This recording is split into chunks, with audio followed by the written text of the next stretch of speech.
In this video, I'm going to be talking about why people don't like Xaku.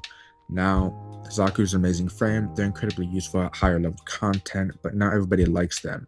And for good reason. If you compare them to other frames, their survivability is fragile, to say the least. Xaku's survivability revolves heavily on their fourth ability, the Vast Untime.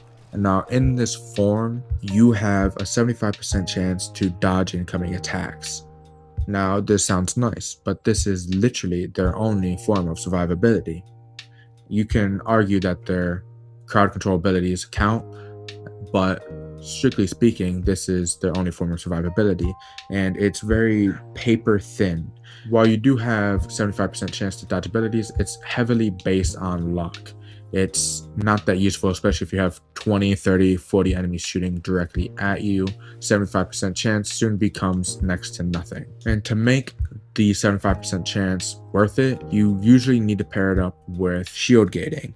And not everybody likes shield gating. Shield gating is considered good by players that love running high level content, but players that just get into Steel Path, or sometimes even players that are fully done with their Steel Path and do Archimedes, still don't like shield gating.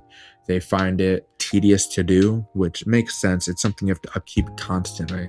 So if you prefer more relaxed, chill gameplay, shield gating is usually not the one for you. So having to do that on Xaku is pretty annoying.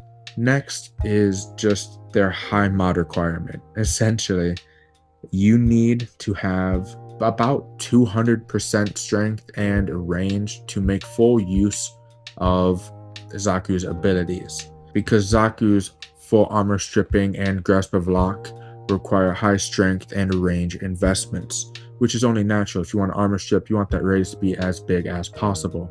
And when it comes to grasp of lock, which scales exponentially with enemy level and your own strength, you want your strength as high as possible so you can do as much damage as possible.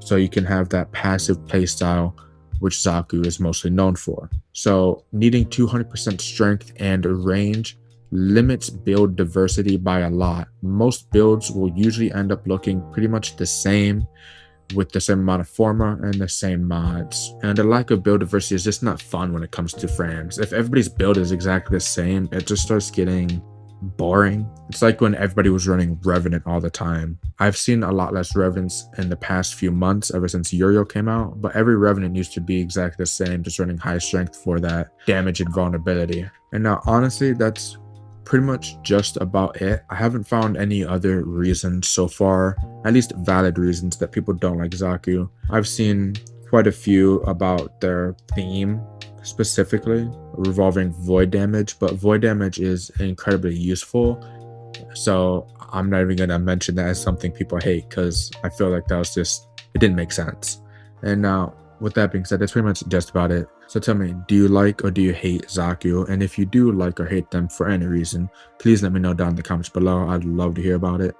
And with that being said, until next time.